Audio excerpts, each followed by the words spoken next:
കുറച്ച് നാളുകൾക്ക് മുമ്പ് ഡിവൈൻ ധ്യാന കേന്ദ്രത്തിൽ ധ്യാനിക്കാൻ വന്ന ഒരു ഭാര്യയും ഭർത്താവും അവർ വിവാഹം കഴിഞ്ഞ് 10 വർഷങ്ങൾക്ക് ശേഷമാണ് അവർക്ക് ആദ്യമായിട്ട് ഒരു കുഞ്ഞ് ജനിച്ചത്. ഈ ആൺകുഞ്ഞിന് 3 വയസ്സ് പ്രായമുണ്ട്. ഈ 3 വയസ്സുള്ള ആൺകുട്ടിയെയും കൊണ്ടാണ് അവർ ധ്യാനിക്കാനായിട്ട് വന്നത്. ഈ ആൺകുഞ്ഞിൻ്റെ ഒരു അവസ്ഥ, അവന് ജന്മനാ തന്നെ 2 കാലും വളഞ്ഞാണ് ഇരിക്കുന്നത്. അപ്പോൾ ശാരീരികമായിട്ടൊരു വൈകല്യമുണ്ട്. ഇതിനെ ഓർത്ത് ഈ അപ്പനും അമ്മയും വളരെയധികം ദുഃഖിക്കുകയും വേദനിക്കുകയും ചെയ്യുന്നുണ്ട്. പല ഡോക്ടർമാരെ കണ്ട് സർജറിയൊക്കെ നടത്തിയെങ്കിലും പൂർണ്ണമായിട്ടും അത് ഭേദമായില്ല. അതുകൊണ്ട് തന്നെ ഈ കൊച്ചിന് നടക്കാനായിട്ട് സാധിക്കില്ല. ആ കൊച്ച് നീന്തിയാണ് ഓരോ സ്ഥലത്തു നിന്ന് മറ്റൊരു സ്ഥലത്തേക്കൊക്കെ പോകുന്നത്. അങ്ങനെ നടക്കുന്ന പ്രായമായിട്ടും കുഞ്ഞ് നടക്കാത്തതുകൊണ്ട് മാതാപിതാക്കന്മാർക്ക് ഒത്തിരിയേറെ വിഷമവും വേദനയുണ്ട്. ഇങ്ങനൊരു നൊമ്പരത്തിൻ്റെയും വേദനയുടെയും അവസ്ഥയിലാണ് അവർ ഡിവൈൻ ധ്യാന കേന്ദ്രത്തിൽ ധ്യാനിക്കാനായിട്ട് വരുന്നത്. അങ്ങനെ ധ്യാനത്തിൻ്റെ വ്യാഴാഴ്ച ആന്തരിക സൗഖ്യ ആരാധന സമയത്ത് ഈ ഭാര്യയും ഭർത്താവും രണ്ടുപേരും 2 സ്ഥലത്താണ്. സ്ത്രീകളുടെ ഭാഗത്താണ് ഈ അമ്മ നിൽക്കുന്നത്, അമ്മയുടെ കൂടെയാണ് കൊച്ച്. അപ്പോൾ സൗകര്യത്തിനായിട്ട് ധ്യാന ഹാളിൻ്റെ ഏറ്റവും പുറകിൽ നിന്നാണ് ഈ അമ്മയും കൊച്ചും കൂടെ ധ്യാനത്തിൽ കൂടുന്നത്.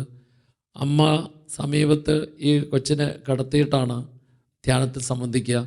അപ്പോൾ ആന്തരിക സൗഖ്യ ആരാധനയുടെ നിമിഷത്തിൽ ഈ 2 പേരായിട്ട് ഒന്നിച്ച് നിർത്തിയിരിക്കുകയാണ്. അപ്പോൾ അതുകൊണ്ട് ഭർത്താവും കൂടെ ഭാര്യയുടെ അടുക്കിലേക്ക് വന്നു.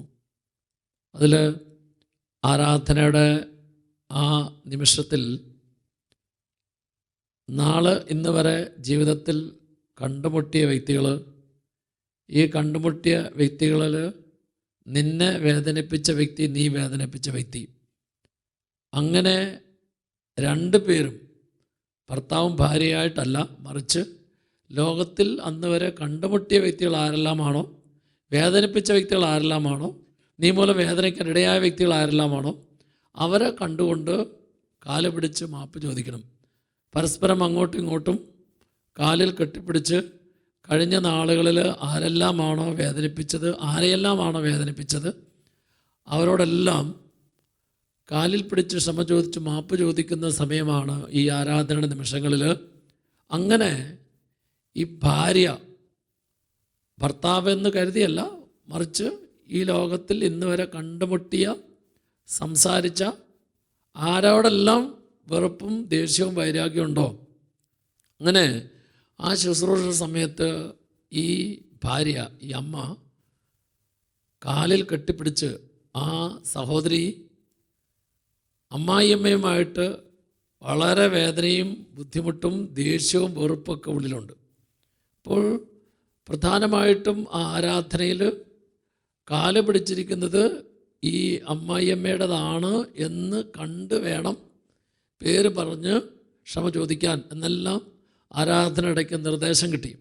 ആ നിർദ്ദേശത്തിനനുസരിച്ച് ഈ സഹോദരി അമ്മായിയമ്മയുടെ കാലിൽ കെട്ടിപ്പിടിച്ച് മാപ്പ് ചോദിക്കുന്ന, അങ്ങനെ കരഞ്ഞ് കണ്ണീരൊഴുക്കി മാപ്പ് ചോദിക്കുന്ന നിമിഷം ഉള്ളിൽ നിന്ന് നാളുകളായിട്ട് കെട്ടിക്കിടന്ന വെറുപ്പും വൈരാഗ്യം എല്ലാം കാൽച്ചുവട്ടിലേറ്റ് പറഞ്ഞ് കണ്ണീരൊഴുക്കി മാപ്പ് ചോദിക്കുകയാണ്.